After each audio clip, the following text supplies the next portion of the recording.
Y'all, I need to talk to you about something that's been blowing my mind ever since I came across this footage. We're talking about a piece of hip-hop history that's so prophetic, so ahead of its time, that it's almost scary how accurate Tupac Shakur was about the state of America. This is 1992, people. Bill Clinton is about to become president. The internet is barely a thing, and hip-hop is still fighting for respect in the mainstream. But here's Tupac, sitting in front of MTV cameras, breaking down the fundamental problems with American capitalism with the precision of a political science professor and the passion of a revolutionary. But here's where it gets absolutely wild, and this is why I had to make this episode. The man that Tupac uses as the ultimate symbol of American greed, the poster child for everything wrong with our gimme culture, is Donald Trump. Now, you might be thinking, yeah, so what? Trump's always been rich. But hold up, because that's where this story gets absolutely insane. In 1992, when Tupac is sitting there calling out Trump's greed, Trump is literally broke. I'm talking about billions in debt, casinos filing for bankruptcy. The man is so financially destroyed that he told Esquire magazine he saw a homeless man with a tin cup and thought, that man is worth $900 million more than I am right now. Let that sink in for a second. Tupac is using Trump as the symbol of excessive wealth and greed at the exact moment Trump is going through the worst financial crisis of his life. The Taj Mahal Casino filed for bankruptcy in 1991. His other two casinos went bankrupt in 1992. The man was drowning in over $3 billion of debt. The New York Post was literally mocking him with headlines like, "Ooh, oh." But somehow, the image, the brand, the perception of Trump as this successful businessman was so powerful that even a brilliant mind like Tupac saw him as the embodiment of American excess. This tells us something profound about how this country works, about how capitalism sells us dreams and images that have nothing to do with reality. Trump wasn't successful in 1992. He was a failure. But the machinery of American capitalism had sold his image so effectively that he became the symbol of success even in his moment of greatest failure. That's the power of the system Tupac was critiquing. But let's get into what Tupac actually said, because every single word hits different when you understand this context. He starts by talking about how America teaches this gimme mentality from school, how it permeates everything. Big business. You want to be successful? You want to be like Trump? Gimme, push, push. He's identifying the fundamental sickness at the heart of American capitalism. This idea that success means taking everything you can get and crushing anyone in your way. And the crazy part is, Trump wasn't even successfully doing this gimme thing. He was failing at it spectacularly. His casinos were hemorrhaging money. His airline never turned a profit. His empire was collapsing. But the image was so strong that Tupac, one of the most perceptive social critics of his generation, still saw him as the ultimate example of American greed. That's how powerful propaganda is in this country. Now, Tupac doesn't just critique the system, he offers solutions. And this is where his thinking gets revolutionary. He says, everybody's smart enough to know we've been slighted and we want ours. And I don't mean buy 40 acres and a mule, because we're past that. But we need help. He's acknowledging the historical debt America owes to Black people while also being practical about moving forward. He's not asking for reparations in the traditional sense. He's asking for investment in communities, for help in becoming self-reliant. He uses this beautiful analogy about friendship. It's like you got a friend that you don't never look out for. You now dressed up in jewels. America's got jewels. They got paid and everything, lending money to everybody except us. This is 1992, and he's talking about how America helps other countries financially, but neglects its own Black communities. Sound familiar? We're still having this exact conversation 30 years later. But here's where Tupac gets to the heart of the moral argument, and this is what separates him from just being another rapper talking about money. He says, even if you earned it, you still owe.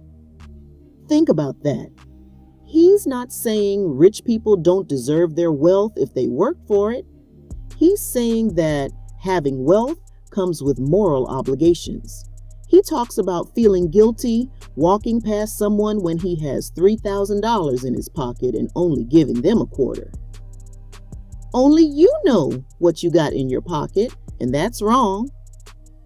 This is the kind of moral reasoning that you don't hear in mainstream political discourse even today. Tupac is arguing that wealth inequality isn't just an economic problem, it's a moral crisis. He's saying that if you can sleep at night knowing you have $32 million while someone else has nothing, there's something fundamentally wrong with your humanity. And then he drops this line that absolutely destroys the whole concept of philanthropic capitalism. These are the type of people that get humanitarian awards. Millionaires. How can they be humanitarians by the fact that they're millionaires and there's so many poor people? Shows how inhumane they are. This is 1992, and he's already calling out what we now recognize as performative philanthropy. He's saying that the very existence of extreme wealth alongside extreme poverty is inhumane, regardless of how much charity work you do. The man was predicting the critiques of billionaire philanthropy that we're having today. He was calling out the Bill Gates and Warren Buffetts of the world decades before they became the faces of charitable giving. He understood that you can't be a humanitarian while hoarding resources that could save lives. It's like being a firefighter who refuses to use water while houses burn around him. Tupac also gets into practical solutions that sound like they could come from a modern progressive politician. No more porno buildings, let's build houses. Or no more polo games, let's build houses for poor people. He's talking about redirecting resources from luxury and vice industries toward meeting basic human needs. I know you got $40 billion, but can you just keep it to one house? You only need one house. And if you only got 2 kids, can you just keep it to 2 rooms? I mean, why have 52 rooms and you know there's somebody with no room? This isn't communist rhetoric. This is common sense morality. He's not saying eliminate private property. He's saying maybe we don't need to have people living in mansions with 52 rooms while others are homeless.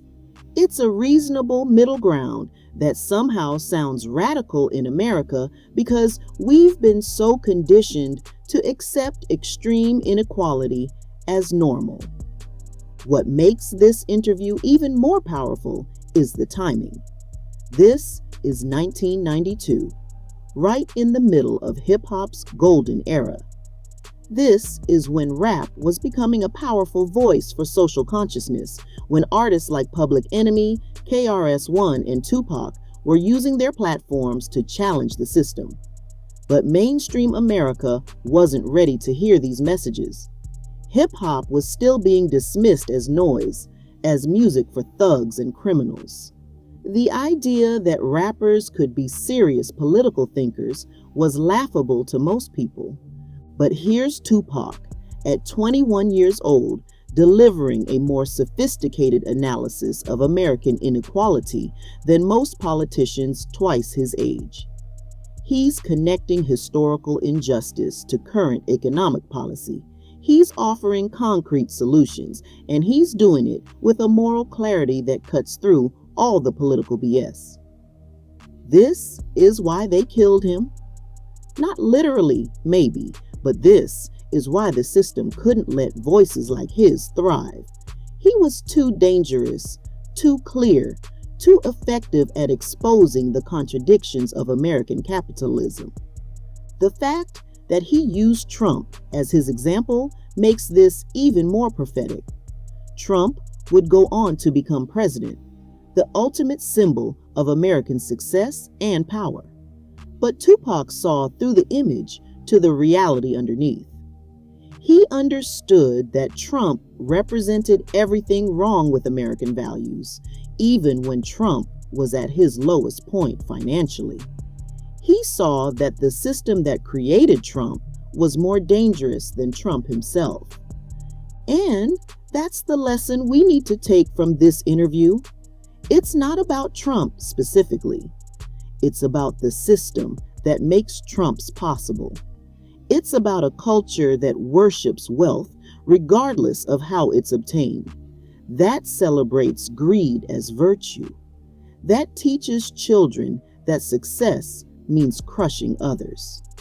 Tupac was critiquing the whole machine, not just one broken part of it. The interview also shows us how little has changed in 30 years. We're still having the same conversations about inequality, about the moral obligations of wealth, about how to help marginalized communities become self-reliant. The problems Tupac identified in 1992 have only gotten worse. The wealth gap has exploded, homelessness has increased, and we're still giving humanitarian awards to billionaires while people starve in the streets. But maybe that's why this interview feels so urgent today. Tupac wasn't just diagnosing problems, he was offering a different way of thinking about success, about community, about what it means to be human in a capitalist society. He was saying that true success isn't about accumulating wealth, it's about lifting others up. Real power isn't about crushing your competition, it's about creating opportunities for everyone to thrive. This is the message that hip-hop was trying to deliver in 1992, and it's the message we still need to hear today. Tupac saw the future because he understood the present so clearly. He knew that a system built on greed and inequality would eventually collapse under its own contradictions. He knew that you can't build a healthy society on the foundation of gimme mentality. The tragedy is that we didn't listen then, and we're still not listening now. But maybe, just maybe, if we really hear what Tupac was saying in that MTV interview, we can start to build the kind of society he was dreaming about. One where success is measured by how many people you lift up, not how many you step on.